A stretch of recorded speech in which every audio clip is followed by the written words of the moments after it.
Bonsoir, merci de nous retrouver au cœur de ce grand débat international sur Afrique internationale, bien sûr. Ce soir, nous dénonçons une escalade dangereuse mais assumée. Sous couvert de défense des droits et de soutien aux manifestants, les États-Unis multiplient depuis quelques jours les provocations contre l'Iran, allant jusqu'à cibler le guide suprême, symbole de la souveraineté du pays. Une ligne rouge clairement tracée par Téhéran, mais que Washington semble prêt à franchir, au risque donc d'embraser toute la région. Derrière le discours moral se dessine, du point de vue de plusieurs stratèges, une démarche d'ingérence et de confrontation qui menace la paix mondiale. En tout cas, toute attaque contre le guide suprême serait donc une déclaration de guerre. Propos assez fermes de la part du gouvernement iranien qui met donc en garde les États-Unis d'Amérique. Donald Trump serait-il prêt à franchir cette ligne rouge? On en parle dans cette édition avec nos invités qui sont avec nous en multiplex. Linda Larbaoui, vous êtes spécialiste des questions sécuritaires. Merci de nous retrouver au cœur du débat.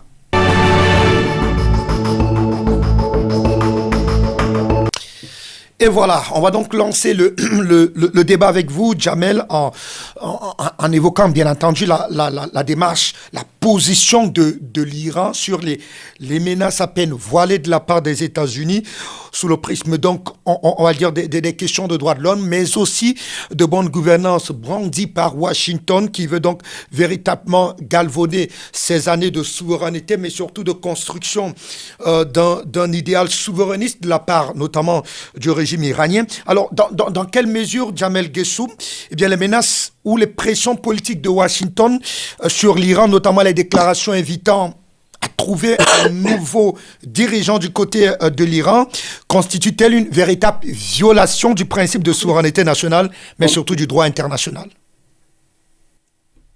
Alors tout d'abord, ce que j'aimerais dire, c'est qu'il convient d'analyser cette situation sur le plan international avec une divergence ou une convergence d'intérêts de plusieurs blocs autour de cette question iranienne. J'entends par là les pays occidentaux, évidemment les États-Unis, mais également les pays de l'Union européenne et le bloc, je dirais, BRICS, à travers la Russie, la Chine et bien d'autres pays qui ont évidemment d'autres intérêts. Ce que j'aimerais dire également, c'est que cette opération tendant à changer de régime, comme l'on dit, n'est pas un fait nouveau. Cela a été fait plus récemment avec l'enlèvement d'un président d'un pays souverain tel que le Venezuela, mais cela a été aussi le cas pour d'autres pays, l'Irak, le Yémen et la Syrie et bien d'autres pays. Et donc, cette volonté humaniste ou dédié aux droits de l'homme n'a pas de sens dans un contexte tel que celui-ci. Et de ce point de vue, cela répond à des intérêts. D'abord, j'aimerais dire que le prisme de cette demande provient d'Israël dans le conflit qui l'oppose depuis d'abord un certain nombre d'années, mais plus particulièrement durant les 2 années précédentes. Et donc, les États-Unis s'allient sur les intérêts d'Israël, quitte à remettre en question, et c'était aussi vos propos liminaires, à remettre en question l'équilibre très fragile au Proche et Moyen-Orient. Et donc, il s'agit d'une question d'intérêt politique, d'intérêt aussi économique, et on a bien vu d'ailleurs que pour préparer le remplacement de l'institution étatique souveraine de l'Iran, Monsieur Pahlavi, qui est le fils du Shah d'Iran, arrive un peu sur les médias. Et donc, on voit bien la volonté de faire asseoir une souveraineté du peuple iranien.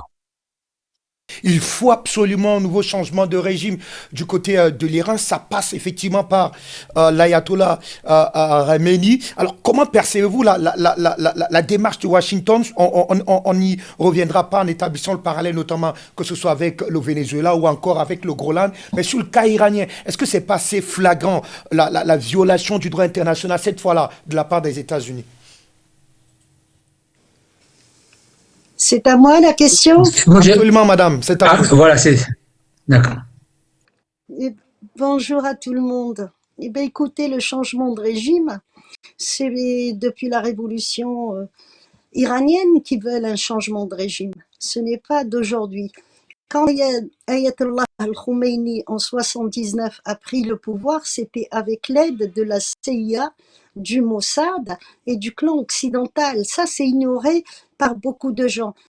Ce n'est pas complicité, c'était pour faire barrage à un parti communiste qui était en train de gagner du temps et qui risquait de brûler et de faire battre l'Iran, le clan soviétique à l'époque. Il faut ignorer cet élément pour comprendre ce qui se passe aujourd'hui. Parce qu'aujourd'hui, nous avons le clan ce qu'on appelle les Shahin Shahi, c'est-à-dire l'État dans l'État du Shah d'Iran, qui existe encore en Iran aujourd'hui, et tout le réseau a été démantelé, je dirais, on parle de 80% du réseau, mais ce clan n'est pas seul, ce clan travaille avec le clan communiste. Le clan communiste existe encore. Alors nous avons une partie qui est aux États-Unis, une partie qui est en France, et ça travaille dans le sens où on élimine maintenant le régime des mollahs pour aller vers un régime pro-occidental.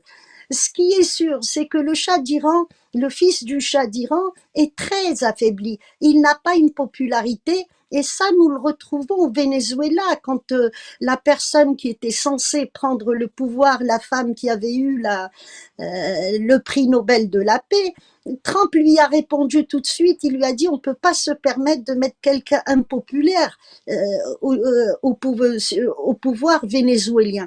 C'est la même chose en Iran.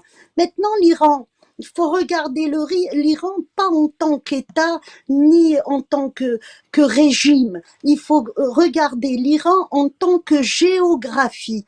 La géographie de l'Iran, et cela depuis plus de 100 ans, il y a eu des études. Celui qui domine cette géographie, ce qu'on appelle le Rimland, va dominer l'Europe de l'Est jusqu'à l'Asie centrale. Vous allez sur Internet, vous cherchez Rimland et vous allez voir ce que c'est comme géographie. Elle est très importante. L'Iran, c'est l'axe entre la Chine et la Russie, et l'Afghanistan également. Vous avez le Pakistan. L'Iran, c'est la mer Caspienne, et par la mer Caspienne, on a essayé de déstabiliser la Russie. Bon, ce que beaucoup de gens ignorent aussi, c'est que le Parti communiste iranien, en 1921, a signé des accords avec la Russie, juste un peu avant la création des soviétiques. Cet accord est toujours en vigueur, et la Russie peut se permettre de rentrer directement en Iran pour défendre le territoire iranien. Tout ça, ça cause un problème pour les Occidentaux, d'autant plus que le régime, bien évidemment, contre l'État d'Israël, mais dans ce régime-là, il y a quand même 65 000 juifs d'Asfahan qui sont là. Et c'est des juifs qui ne veulent pas reconnaître Israël, qui sont contre l'entité israélienne. Et on a vu des vidéos de quelques personnes de ces gens-là qui étaient pro-régime iranien, et ils défendaient leur pays. Israël a un problème par rapport à l'Iran, et là on rentre dans l'antisémitisme et le sémitisme. Qui est sémite et qui est antisémite? Donc les juifs iraniens remettent tout ça en question. Ça, c'est ce qu'on veut jamais aborder, comme les juifs yéménites qui sont toujours au Yémen et qui ont toujours refusé de partir en Israël. Donc l'Iran, dans sa graphie par rapport à son passé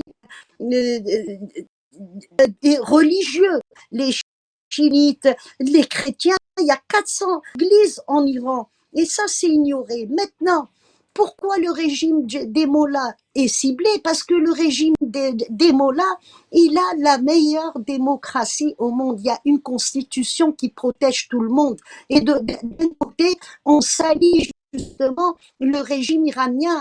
Alors iranien donne à toutes les minorités, la minorité azérie, kurde, il leur donne des droits.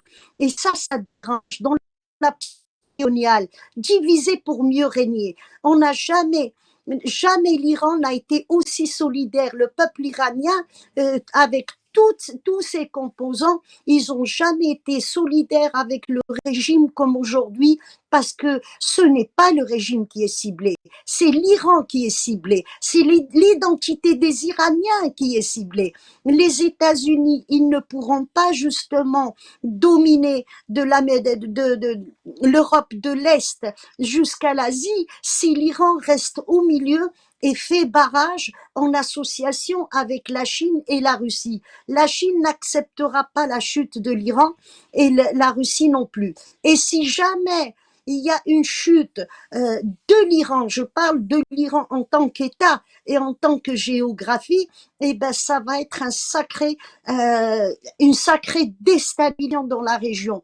C'est pas uniquement l'Europe de l'Est qui sera touchée, ou les intérêts des Américains en Asie centrale, eh ben ça sera tout le Rhineland qui va être touché, donc déstabilisation de la Chine également et de la Russie également.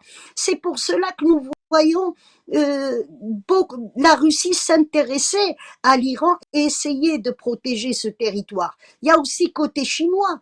Beaucoup se sont trompés en disant que les Russes allaient lâcher l'Iran ou ils ont trahi l'Iran. Ce n'est pas possible. Si les Russes veulent justement exploiter les accords qui ont été signés en 1919, c'est pour démontrer que jamais les Russes, que ça soit l'époque pré-soviétique ou période soviétique et après, jamais les Russes n'ont envisagé une seule fois de lâcher l'Iran. De l'autre côté, l'Iran, 40 ans après la Révolution, quand on voit l'état de l'Iran en 1981 et on compare lui, eh ben en 1981, les gens mouraient de faim. L'Iran a su sortir d'une crise qu'on lui a imposée. Et elle est devenue une puissance régionale et elle fabrique ses propres armes. 95% de ce qui est consommé en Iran, que ça soit nourriture, vêtements, tout ce que vous voulez, est fabriqué en Iran. Et c'est avec ça que l'Iran a pu faire face. Mais il y a l'aide, bien sûr, des Russes, il y a l'aide des Chinois, mais il y a aussi une autre aide qui a été apportée depuis la guerre, depuis le 7 octobre 2023. Il y a eu un rapprochement avec le Pakistan pour contrer justement le fait que les Occidentaux voulaient en finir avec l'arme nucléaire pakistanaise qui est la seule arme musulmane. Donc le Pakistan a été ciblé, on a poussé l'Inde au Pakistan et l'Iran a donné un coup de pouce au Pakistan justement pour protéger cette arme nucléaire.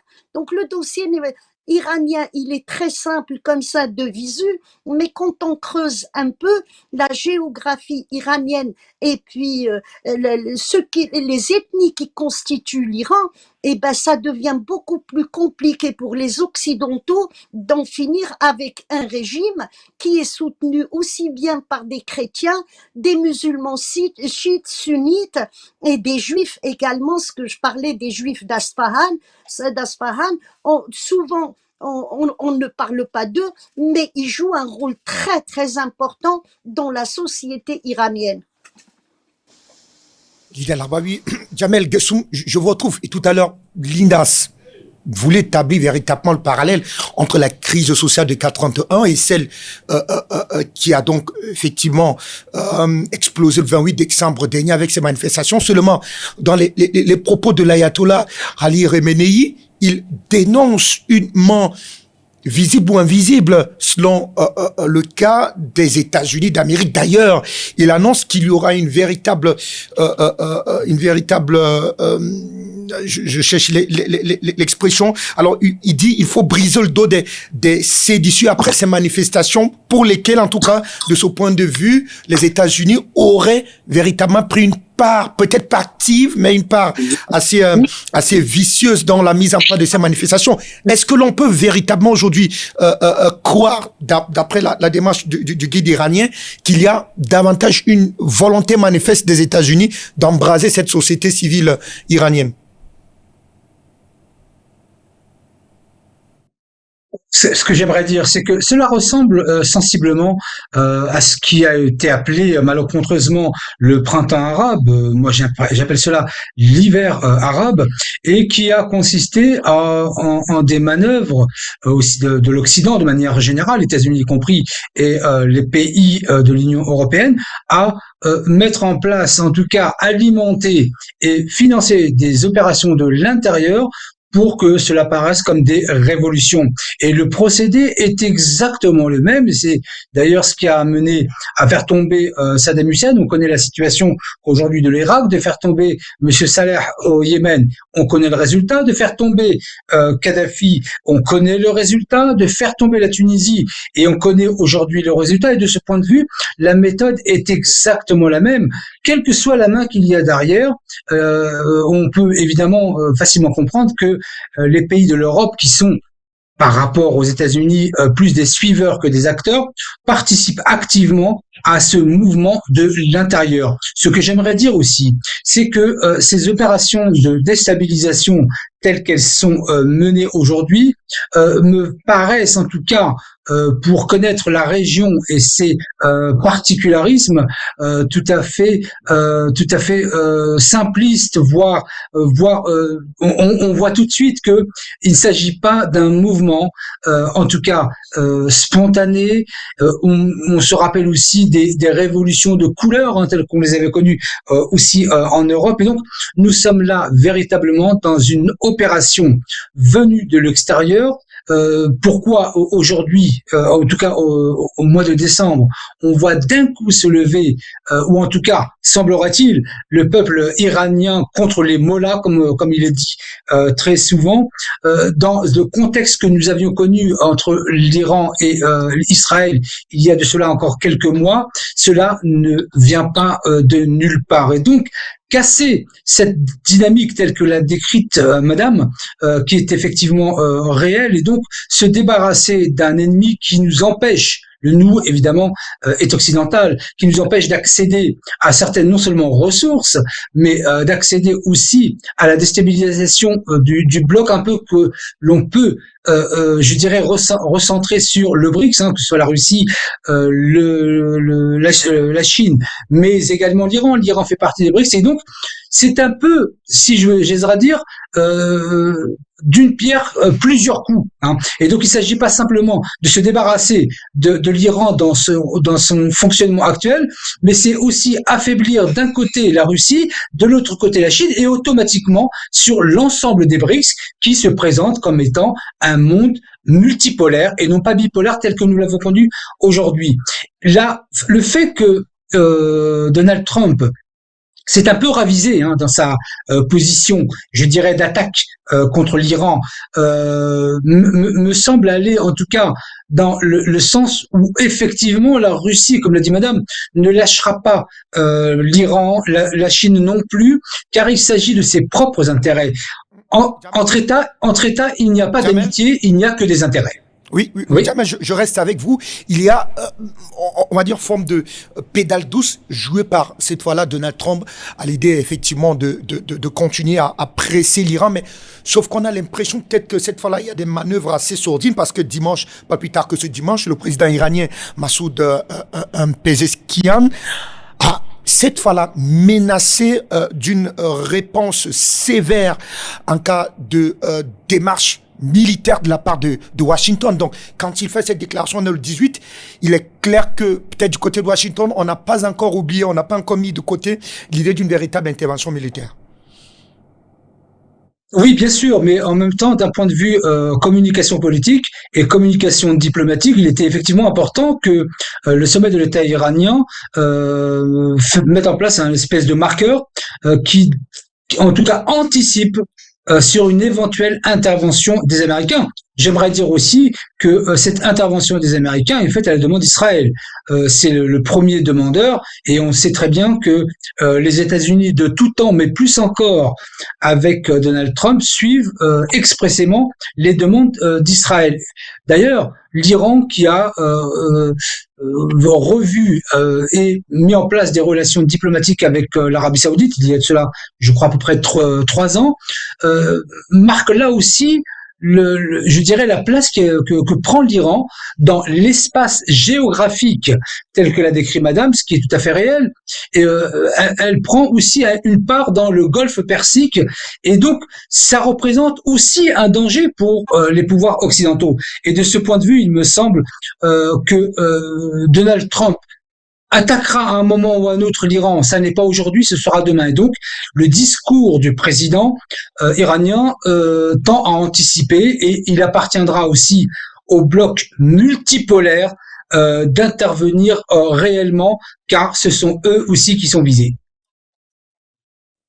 Oui, Jamel Gessoum, est-ce que là, le curseur mis sur l'Iran est finalement, on va dire, la résultante de cette guerre de 3 jours que l'on a connue en 2025? On avait finalement eu cette riposte iranienne face à l'oppression, l'éternelle oppression d'Israël, et qui fait aujourd'hui qu'Israël est obligé de chercher finalement de s'appuyer sur son parrain américain à l'effet de tenter aujourd'hui, on va dire, de tenter de punir son ennemi iranien. Bien entendu, d'autant plus que cette opération de 3 jours que vous décrivez avait été quand même très difficile pour le dôme de fer et sa pseudo-résistance à toute attaque. Et donc, de ce point de vue, c'est justement un moment important pour les Israéliens de considérer que cette super force que serait le dôme de fer n'est pas si étanche que cela. Et donc, aujourd'hui, en fait, les Israéliens ont préféré reculer avant de ressauter à nouveau, mais dans des formes complètement différentes, en s'appuyant effectivement, comme vous le dites, sur le parrain américain. Et ce qui est aussi important de noter, c'est que depuis l'arrivée de Donald Trump, qui met, comme disent les jeunes, à l'amende l'ensemble des pays européens, obligera aussi les pays européens à s'engager dans ce conflit, ce qui donnera une connotation d'une alliance internationale avec une légitimité liée à l'intérêt des pays du monde contre l'Iran, ce qui sera tout à fait illusoire. Vous savez, lorsque vous avez évoqué dans votre première intervention la question du droit international, le curseur, c'est le mot que vous avez utilisé, n'a plus de sens aujourd'hui en ce qui concerne le droit international. C'est une notion d'ailleurs qui n'est même plus évoquée depuis de nombreuses années, tellement les pays occidentaux n'en ont plus le sens, et que ils mettent leurs intérêts, je dirais primaires devant toute forme de régulation internationale. Le droit international n'existe plus. Seule la Russie l'évoque très très régulièrement, et d'ailleurs dans des proportions qui sont tout à fait légitimes, mais la question du droit international n'est plus une notion à mettre au centre des débats sur l'ensemble des conflits que l'on peut trouver dans le monde, et particulièrement aujourd'hui. Je vous retrouve, et je voudrais effectivement que l'on puisse tenter de faire une lecture comparée, mais avec en toile de fond une même rhétorique qui est à chaque fois brandie quand il s'agit de l'Iran. Ouais. C'est vous qui avez d'ailleurs convoqué cette crise sociale de 81, mais on a l'impression que de 81 à 2026, rien n'a changé, du moins pour ce qui est du narratif occidental. Ce sont les mêmes griefs qui sont retenus contre les régimes iraniens. On parle à chaque fois des exécutions massives d'opposants, on parle de privation de liberté de manifestation. Alors, Linda Larbaï, de 81 à 2026, qu'est-ce qui a changé fondamentalement dans les griefs retenus par les États-Unis cette fois-ci, ou alors par cette fameuse communauté internationale contre l'Iran?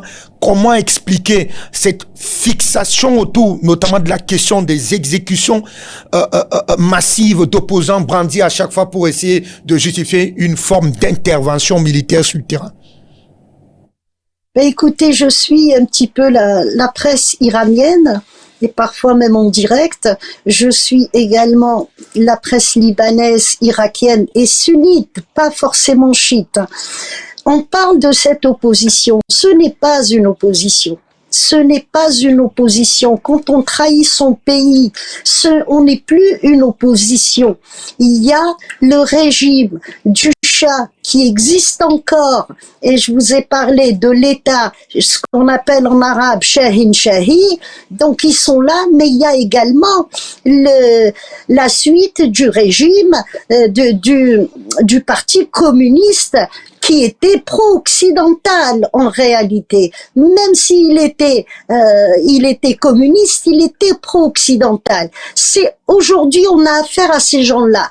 On parle des exécutions après avoir été jugés. Et il y a 100 policiers qui ont été égorgés ou brûlés vifs.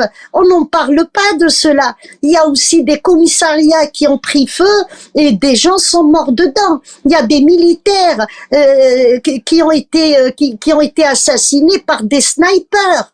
Quand il y a eu la guerre des 10 jours, les drones qui sont partis pour détruire des infrastructures et puis pour tuer des Iraniens, ils sont partis de l'intérieur de l'Iran, ils sont pas partis de l'extérieur.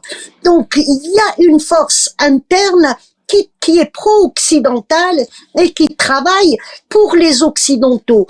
Lors de la guerre des 12 jours, il y a eu 120 000 arrestations et des gens qui n'ont pas été exécutés. C'est en fonction des délits commis. Il y a ceux qui ont participé directement à assassiner des personnes et il y a ceux qui ont participé indirectement à la déstabilisation. Ce qu'on appelle le droit international, quand il a été fait en 45, eh ben le droit international a exclu ce qu'ils ont appelé d'ailleurs le tiers-monde. Nous faisons partie du tiers-monde. Le droit international, il est pour eux. Et le droit international ne veut pas dire forcément la justice, puisque nous parlons de l'Afrique et nous essayons de libérer l'Afrique. Le droit international depuis 1945 a été injuste avec l'Afrique. La justice n'a pas fonctionné pour l'Afrique. Donc on confond pas le droit international qui a été émis pour les Occidentaux contre nous et la justice qui elle fonctionne, le CIG et puis les deux tribunaux internationaux, ça a été dit clairement, c'est des tribunaux qui ont été créés pour juger des Africains. Donc, il faut un petit peu faire le ménage dans tout ça et comprendre ce que c'est que le droit international et la justice. La justice n'a pas fonctionné envers l'Iran, elle ne fonctionnera pas. Tous ceux qui disent non aux Occidentaux, ils payent le prix. Et l'Iran sait très bien qu'elle va payer le prix, puisque, encore une fois, quand le Shah d'Iran a chuté, c'est la CIA et puis le Mossad et les services secrets français qui étaient très impliqués. Ils ont aidé Ayatollah al-Khomeini pour arriver au pouvoir. Ils ont cru pouvoir en finir avec le régime iranien tout de suite. Ça n'a pas été le cas parce que les Iraniens ont investi, et ça c'est un message pour les chefs d'État africains, les Iraniens ont investi dans la justice interne et puis dans la jeunesse iranienne. Il y a une justice qui est là. Donc si une personne a brûlé vif un policier qui exerçait son métier et les policiers avaient ordre de ne pas s'interposer ni de toucher les manifestants, puisque il y a Bezeshkian qui a parlé, mais avant lui, qui est-ce qui parlait? Le Mourchid Ayatollah Khamenei qui a parlé et qui a dit les demandes de la population sont légitimes, les demandes concernant la monnaie iranienne et puis les demandes économiques. Maintenant, la demande pour faire chuter un régime, il faut qu'il y ait un vote. Regardez bien, il y avait Raisi qui est décédé, paix à son âme, c'était, il était proche des mollahs, et quand il y a eu le vote, Bezeshkian, il avait un autre programme, se rapprocher de l'Occident. C'est un réformateur, justement, par rapport au régime du mollah. Le vote a été accepté par le régime iranien et par l'État iranien, et on lui a donné à Bezeshkian le moyen de travailler. Donc si on veut parler démocratie, il n'y a pas plus démocrate que ça. C'était Bezeshkian, on est la preuve vivante que l'Iran, c'est un pays d'institutions et c'est un pays démocratique. Ce qui est méconnu aussi, c'est que au niveau de l'Iran, il y a une société civile qui travaille. Si on doit arracher un arbre octobre, il faut qu'il y ait un comité de quartier qui décide. Ce n'est pas la décision d'un homme. Ça dérange les Occidentaux pour la simple raison, on peut pas reproduire le scénario Saddam Hussein, le scénario Bachar al-Assad ou le scénario de la Libye, de Kadhafi, malheureusement. Là, j'ai donné exemple de 3 États où c'était les régimes d'un seul homme ou d'une seule famille. Le jour où la famille n'est plus là, où ce président n'est plus là, et ben voilà ce que nous avons. Nous avons une anarchie totale et c'est la débandade dans tous les sens. L'Iran, c'est un pays d'institutions. Comme quand Raisi est décédé, tout de suite après, la constitution est rentrée dans le jeu. Les Iraniens ne sont pas sortis de leur constitution. Ils ont programmé un vote et ce vote a ramené l'opposition. L'opposition qui, elle, est pro-occidentale. Mais aujourd'hui, Bezeshkian, il se réveille justement avec la vraie réalité, c'est que les Occidentaux, exactement comme pour la Russie, ils ne veulent pas un rapprochement, ils ne veulent pas un adoucissement. Mais il y a une chose qui est sûre, c'est que les Iraniens, moi j'étais peut-être la seule en Afrique à dire qu'il n'y aura pas cette guerre. Ça ne veut pas dire qu'elle est annulée à 100%. Elle est reportée peut-être pour 3 mois, pour 3 ans, pour la simple raison que quand la Russie était en difficulté en 2022, c'est l'Iran qui a donné des technologies. Et aujourd'hui, les Russes parlent de missiles Iskander qui ont été livrés à l'Iran et qui ont été développés. Donc, encore un message pour nos dirigeants. Investir dans l'Iran investit dans sa jeunesse et dans aussi la justice au niveau interne. La guerre des 12 jours avait donné l'occasion à l'opposition, si on peut appeler ça une opposition, de pouvoir s'exprimer, de renverser le pouvoir. Mais le peuple iranien a participé massivement justement à contrer la guerre qu'on a voulu leur mener. Et si l'Iran aujourd'hui a gagné, c'est pas parce qu'il y a eu un rapprochement avec l'Arabie Saoudite. L'Arabie Saoudite a fermé son espace aérien, le Qatar c'est faux. La technologie iranienne, et puis les armes iraniennes et aussi la suffisance au niveau de la nourriture, c'est-à-dire que l'Iran peut rentrer dans une économie de guerre. Comme ça s'est passé en 81, on parle de 81, l'Iran était en guerre.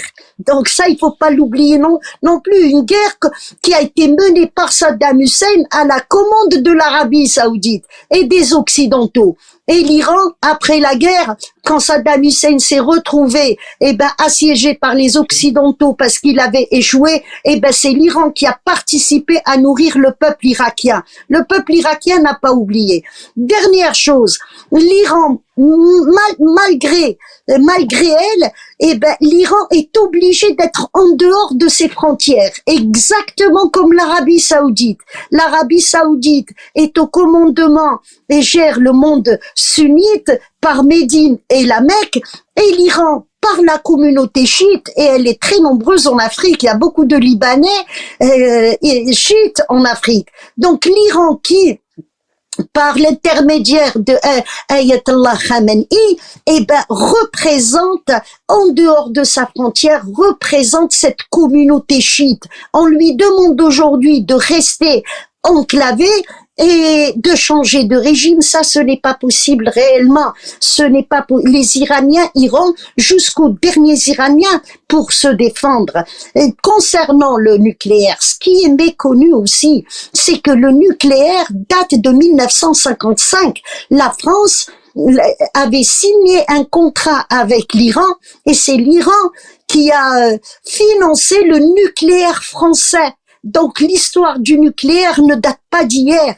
La France, une fois qu'elle avait acquis la technologie, au lieu de donner ça aux Iraniens qui avaient payé cette technologie, ils l'ont donné à Israël. Donc là aussi, c'est un élément supplémentaire.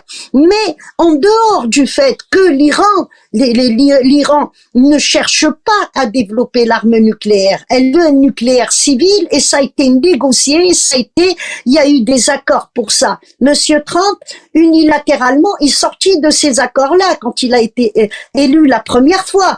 Ça, il faut pas l'oublier non plus. Les Iraniens étaient dans leur droit de continuer les recherches et puis de continuer également à vouloir aller vers un nucléaire civil, médical, même énergétique.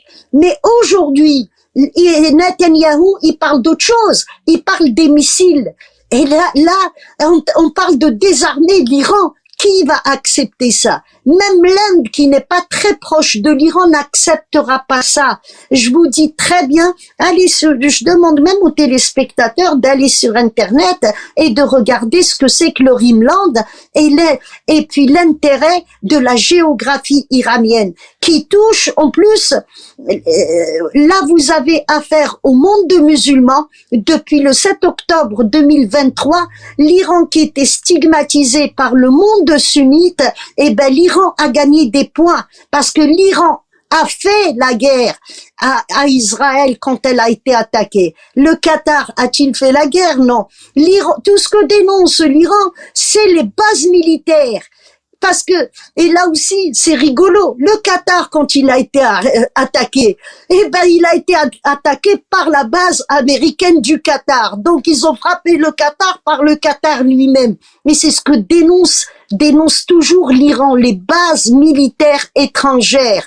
Et l'Arabie Saoudite s'est rapprochée de l'Iran à la demande de la Chine pour faire barrage justement à Israël qui voulait pousser l'Arabie Saoudite à normaliser. Et si l'Arabie Saoudite normalise, le monde sunnite se retournera contre l'Arabie Saoudite et puis ils perdront Médine et la Mecque. Là aussi, il faut vraiment analyser la chose pour comprendre que c'est l'Arabie Saoudite qui avait besoin de l'Iran et ce n'est pas l'inverse. Madame Bina, on va peut-être clarifier quelque chose avant de retrouver Jamel Guessou. On a cette fixation des États-Unis sur l'Iran qui semble finalement ne pas tenir compte des conséquences que pourrait effectivement engager une telle démarche. Est-ce que dans la démarche américaine, on est moins soucieux de la stabilité de la sous-région que d'une véritable volonté manifeste de voir aujourd'hui, l'ayatollah Ali Khamenei finalement destitué du côté de l'Iran?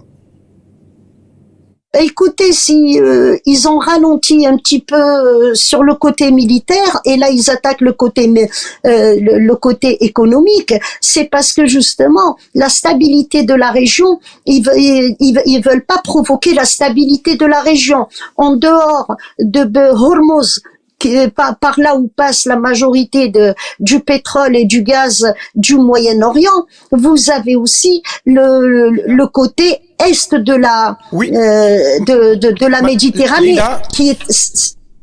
Oui, vous dites dans votre analyse que les États-Unis semblent faire volte-face quant à la démarche, finalement, quant à l'option militaire, mais ne perdons pas de vue que les questions économiques restent la question centrale. Les régimes de sanctions que l'on impose aujourd'hui depuis des décennies contre l'Iran, c'est la réalité de ce soubassement-là qui provoquerait finalement, on va dire quoi, ces manifestations. Alors, ce mécontentement social que l'on observe aujourd'hui. Donc, ce qui est certain est que les États-Unis ont juste changé le fusil d'épaule. Les États-Unis ont changé justement parce qu'ils veulent pas provoquer la déstabilisation. Il faut lire un peu ce que tweet Trump. Qu'est-ce qu'il a répondu à Netanyahou? Il lui a dit, avec cette guerre, il y avait 50 qui devaient être neutralisés en Iran. Puis les rapports du Pentagone, les rapports de la CIA et du Mossad disaient qu'on peut-être que les États-Unis n'atteindraient même pas 25%. Donc un changement de régime et attaquer militairement et ne pas avoir un changement politique, ça n'intéresse pas les États-Unis. Et c'est pour cela qu'ils vont vers une guerre économique. Mais la guerre économique, il faut voir par où est passé l'Iran. C'est l'Iran qui a soutenu par ses filières. La Russie a été, en 2022, attaquée à ce niveau-là. L'Iran possède rien et par l'intermédiaire de la Russie peut rendre aussi un peu de ce qu'elle a acquis, ils ne laisseront pas l'Iran chuter. Au niveau économique, ça va se passer comme Erdogan en 2022, quand il n'a pas voulu ouvrir le Bosphore et le Dardanelle, les Américains ont frappé fort. Et ben la Russie est venue pour soutenir la monnaie turque et pour soutenir l'économie aussi turque, parce que ça allait dans l'intérêt de la Russie que le Dardanelle et le Bosphore restent fermés. Aujourd'hui, est-ce que c'est l'intérêt de la Russie et de la Chine de laisser l'Iran s'enfoncer? Je ne crois pas. Et encore une fois, les Russes au début, ils ont utilisé les filières iraniennes. Les Iraniens, ils ont de quoi faire. Ils ont vraiment de quoi faire, mais je pense qu'ils vont surmonter tout ça, et grâce bien sûr à leurs alliés, grâce aux BRICS aussi. Aujourd'hui ils sont dans les BRICS. Et ben quand on compare les années 80, il n'y avait pas tout ça, il y avait encore le dollar qui agissait. Donc pour moi, les Américains sont en train de patauger. Ils veulent frapper partout, mais ils n'y arrivent pas. Ils se focalisent sur l'Iran. Ce n'est pas parce que c'est Israël qui a décidé. Israël, c'est une caserne. Israël, c'est un État vassal. Israël agit pour les intérêts des Américains. C'est ça qu'il faut aussi se dire.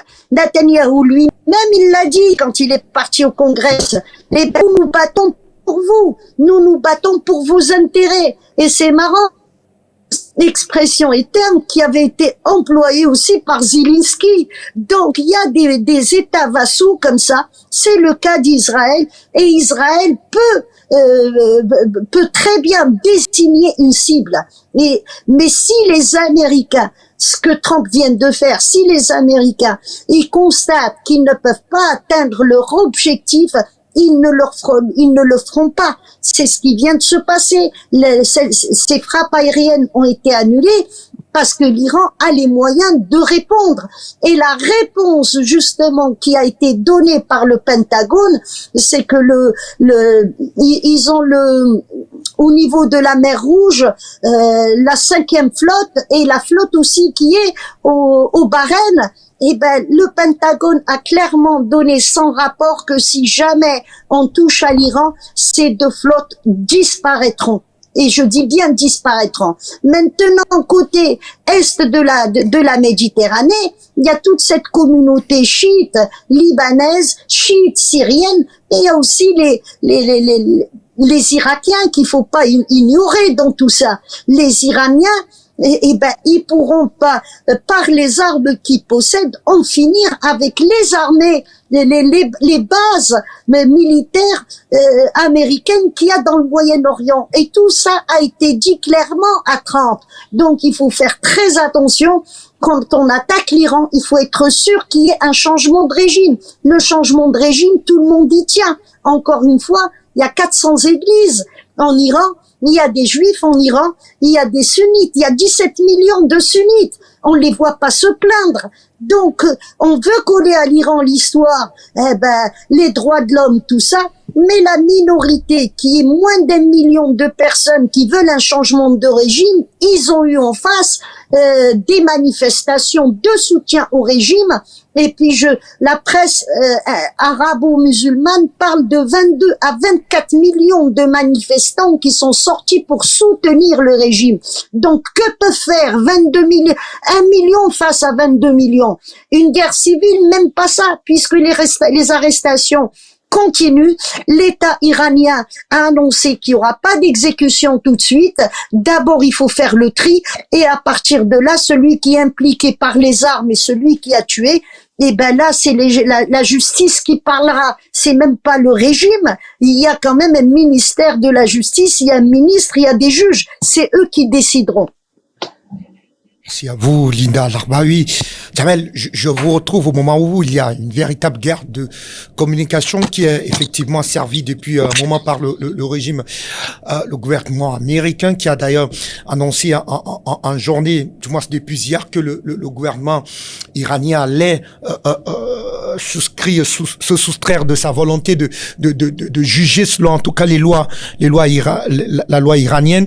C'est 800 citoyens qui auraient donc été tenus pour responsables en tout cas de ces manifestations à venir qui ont débouché depuis le 28, qui ont démarré le 28 décembre dernier. Mais ce que je voudrais là où je voudrais que l'on puisse véritablement continuer la réflexion, c'est d'ailleurs ce qu'a déclaré Linda Al-Arbaoui tout à l'heure. Est-ce que ce recul pris par Washington, ce n'est pas aussi la peur de ne pas atteindre ses objectifs, ce d'autant plus que Trump, lui, il est dans une véritable dimension guerrière sur plusieurs fronts, au Venezuela, au Groenland, et puis l'Iran. Et on a vu que, par exemple, du côté du Venezuela, on a certes réussi à avoir la tête de monsieur Maduro, mais le régime il reste en place. L'idéologie bolivarienne semble davantage renaître de ses cendres. Est-ce que c'est pas là la crainte finalement de Trump se dire, si on la joue peut-être assez fort, parlant de la pédale, on risquerait véritablement revivre le même scénario, du moins le scénario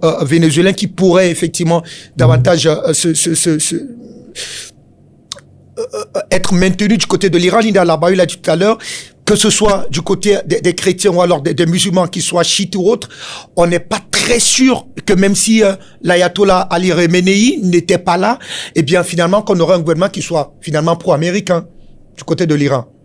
Bien sûr, bien sûr. Alors le lien qui est fait entre le Venezuela et l'Iran est tout à fait pertinent dans son approche et dans ses conséquences. Effectivement, comme vous le dites, le fait d'enlever Monsieur Maduro n'a pas forcément eu, en tout cas, d'impact dans la question et la volonté populaire au Venezuela.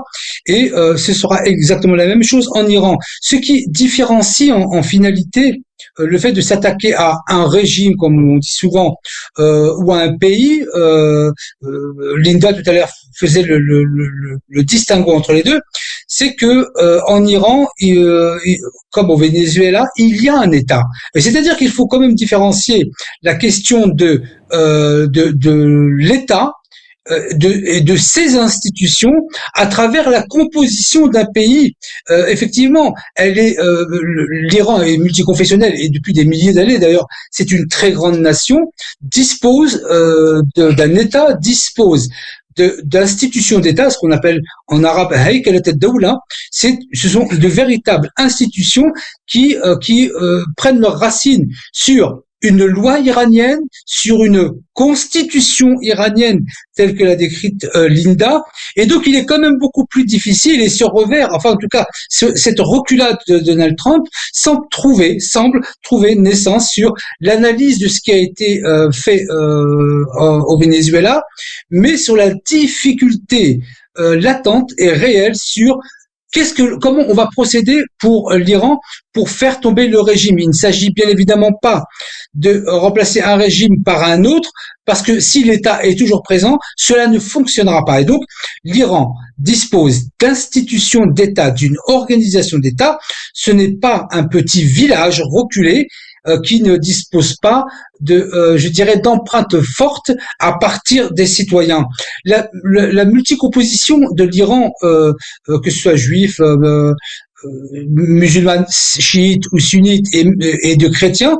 D'ailleurs, j'aimerais dire que il existe très peu de pays dans le monde où des personnalités ou des personnes juives siègent au Parlement tel que c'est en Iran. En Iran, savez-vous que les juifs sont représentés par un député. Essayez de trouver dans un pays dans le monde, je mets au défi quiconque, de trouver ce type de démocratie que ce soit en France ou ailleurs. Cela n'existe pas qu'en Iran. Donc, parler de l'Iran comme étant une dictature ou autre me semble complètement déplacé.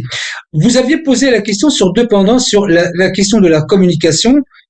Et effectivement que la communication joue un rôle central. Vous savez, il n'y a pas besoin de 1 million de personnes pour faire naître une pseudo-révolution. Quelques publications sur les réseaux sociaux avec des personnes que l'on avance comme Monsieur Pahlavi peut suffire. Et on a bien vu dans des pays où la notion d'État n'était pas assez forte pour exister. Jamais je vous lance, notamment sur ce volet de la communication. On a vu quasiment depuis, je crois, ces 48 dernières heures que le gouvernement iranien veut absolument désormais contrôler, tout le réseau informatique du pays, à travers notamment la mise en place des applications pro-iraniennes. Il est désormais clair que cette guerre informationnelle, l'Iran veut également aussi la gagner, c'est-à-dire contrôler le narratif local. Mais d'abord, c'est avant tout une question, c'est la question la plus importante. C'est-à-dire que la question de la communication, savez-vous par exemple que à l'époque de Zayn al-Abidine Ben Ali en Tunisie, l'État tunisien avait bloqué tous les réseaux sociaux et c'est un jeune de 16-17 ans, qui n'était pas tunisien d'ailleurs, qui a bloqué les médias tunisiens et qui a mis en place une communication basé sur le printemps arabe et du peuple tunisien, sur les médias tunisiens. Et ça a permis de faire maintenir et de faire tomber Zayn al-Abidine Ben Ali. Et donc, cette guerre informationnelle est la plus importante. C'est le nerf de la guerre. Aujourd'hui, n'importe qui peut faire office de journaliste juste avec un téléphone. Et de ce point de vue, l'Iran, effectivement, d'abord a bloqué Internet, mais continue, et vous l'avez dit depuis 48 heures, à resserrer les rangs sur cette question. La différence importante, c'est que la désinformation telle qu'elle est pratiquée par les pays occidentaux sur l'Iran y répond par une manière d'informer de la manière la plus juste qui soit. Et de ce point de vue, la guerre d'information, la guerre de communication, c'est elle qui détient les clés de la réussite ou de l'échec. Autour de cette question de la communication, est-ce que l'Iran, cette fois-là, sent bien que le tout n'est pas joué, qu'il y a, tout à l'heure vous avez évoqué cette guerre économique, mais parallèlement à cette guerre économique, il y a également cette guerre communicationnelle qui viserait davantage peut-être pour les États-Unis et les médias mainstream à alimenter les foyers de tension, à les raviver, mais surtout à les nourrir d'une certaine haine viscérale vis-à-vis donc de l'ayatollah Ali Khamenei, à l'effet de continuer effectivement à susciter ces mouvements de contestation sur lesquels pourraient davantage déboucher, on ne sait jamais en tout cas des infiltrations. On l'a vu avec la question des beepers iraniens il n'y a pas très longtemps et qu'il faudra aujourd'hui pour le régime iranien d'être assez prudent, cadrer eh bien toute velléité de déstabilisation qui pourrait surgir et bien sûr prêter le flanc, notamment la déstabilisation pro-américaine. Écoutez, on a dépassé cette guerre informationnelle. Nous sommes dans une guerre cognitive. Aujourd'hui, on vous raconte un récit et on vous dirige. On veut que vous croyiez, justement, il y a une manipulation dans l'information qui n'est pas forcément fausse, mais on vous fait croire ce qu'on veut vous faire croire. C'est ça le pire. Il y a une grande différence entre les printemps arabes et la guerre informationnelle et la guerre de désinformation avec ce qu'on appelle aujourd'hui la guerre sixième génération, guerre cognitive. On vous donne une vraie information et on la manipule tout simplement. Quand vous cherchez, vous trouvez que l'information est juste, mais vous allez croire ce que eux ont voulu vous faire croire. Donc aujourd'hui, justement, ils vous donnent des informations comme quoi il y a des opposants, mais ces opposants ont pris des armes. C'est ça, on vous le dit pas. Et on dit juste que ces opposants vont être condamnés à mort ou ils vont être exécutés. Mais pourquoi ils vont être exécutés? Est-ce qu'ils sont sortis avec des pancartes? Non, ils sont sortis avec des armes et ils ont tué des gens. Donc, elle est là, la guerre cognitive. On n'est plus dans la désinformation. C'est réellement la guerre sixième génération. Et vous avez cité aussi l'histoire des beepers. Malheureusement, l'Iran, le Liban, après ce qui s'est passé au port, ils ont donné les datas aux Américains pour faire une enquête et les Américains se sont servis de ces datas pour les donner à Israël et en moins de 5 minutes, on a vu qu'on a neutralisé, on a utilisé des beepers et des talkie-walkie, il y a eu même des machines à laver, il y a eu même des frigos qui ont explosé. Donc, nous sommes dans une guerre, oui, sixième génération où la technologie a dépassé dépassé les visions.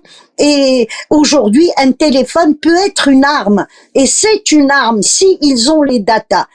Entre parenthèses, en Afrique, malheureusement, ils ont les datas de pratiquement tous les pays africains. Donc, il faut être très très prudent dans tout ça. L'Iran a dépassé ces technologies. Et puis, encore une fois, quand je dis que l'Iran a investi dans la jeunesse iranienne, c'est-à-dire que les gens sont informés, les gens sont éduqués. Vous savez, ils ont tué 2000 scientifiques nucléaires. Il y a 129 000 savants nucléaires. Donc, ils peuvent en tuer ce qu'ils veulent. L'Iran, tous les ans, il y a des étudiants qui quittent les universités et qui sont aussi compétents que leurs pairs. Donc, l'Iran, c'est une ancienne civilisation.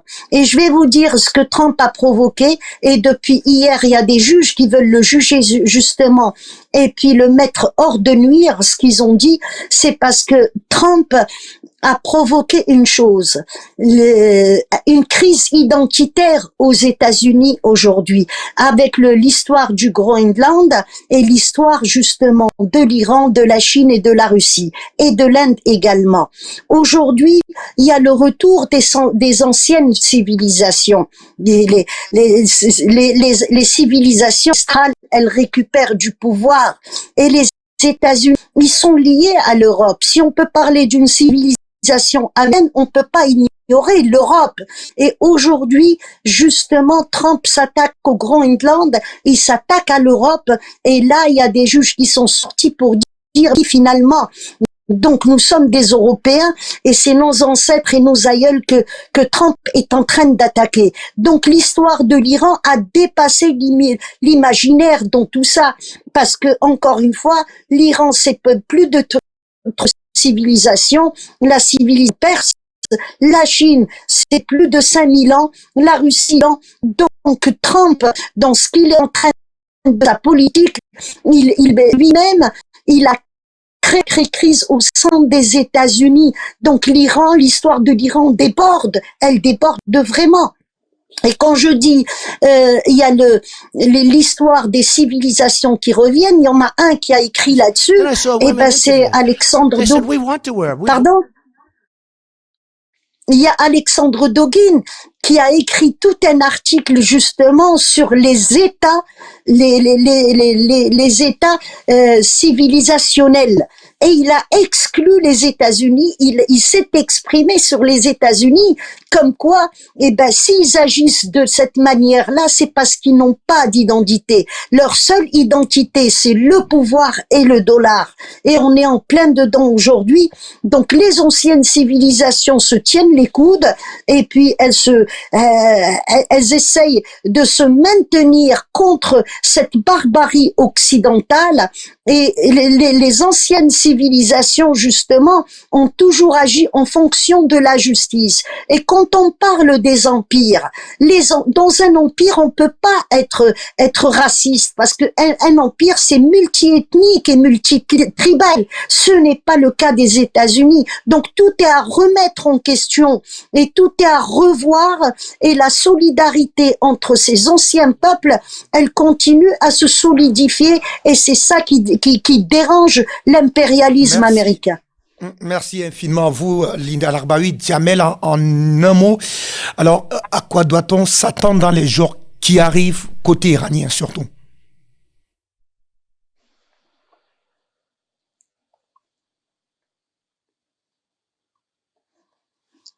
Cognitive, l'aspect cognitif dans un mouvement de déstabilisation informationnelle, ce n'est qu'un moyen et ce n'est pas une fin. Et le séparer, en tout cas, de procéder par rapport au printemps arabe est une erreur fondamentale. Et la même méthode appliquée à l'Iran aujourd'hui est exactement la même qu'en Libye lorsqu'il était question d'un bain de sang à Benghazi et où il fallait intervenir. Donc, de ce point de vue, je pense, Linda, que c'est une erreur fondamentale. Voilà. Ça, je voulais mettre. Il faut peut-être pas confondre la fin et les moyens. L'aspect cognitif est un moyen vers convaincre la communauté internationale pour intervenir absolument, et c'est ce qui a été fait en Libye. Donc c'était exactement le même procédé. En tout cas, voilà, c'est ce que je pense en tout cas. Ensuite, sur les jours à venir, vous savez, il sera très difficile de d'hypothéquer sur les quelques jours ou les quelques semaines à venir. En tout état de cause, il y a en tout cas un mouvement de recul des Américains, de Donald Trump, qui est imprévisible. Il faut bien comprendre que Donald Trump, ça n'est pas un politique, c'est un homme d'affaires. Et donc, il n'y a pas, même s'il s'appuie sur des sources de la CIA, du FBI même d'ailleurs, qui s'occupe de tout ce qui est terrorisme, et du Pentagone, je voudrais juste dire que ça n'est pas un politique. Du jour au lendemain, il se lève pour le Groenland, demain matin, il peut s'effacer pour l'Iran. Donc, il y a une prévisibilité qui me semble très très difficile. Il appartient au monde multipolaire, avec la responsabilité de la Russie et de la Chine de se mettre aux côtés de son partenaire du BRICS, son partenaire historique, et ne pas laisser faire ce qui s'avérera être une catastrophe. Merci infiniment vous, Jamel Gessoum, pour toutes ces contributions. Je rappelle que vous êtes chercheur en sciences sociales et spécialiste des questions de sécurité. Linda Larbaoui, merci également, spécialiste des questions sécuritaires. Merci à vous tous les deux pour vos contributions dans le cadre de cette édition Monsieur du Ndom, débat, du grand j'ai débat juste un... international lié donc à l'Iran, avec cette mise en garde de l'ayatollah Ali Khamenei qui a déclaré désormais que toute attaque contre son pays serait donc une véritable déclaration de guerre. Merci à vous tous et merci à vous, amis téléspectateurs. À très bientôt pour un autre numéro.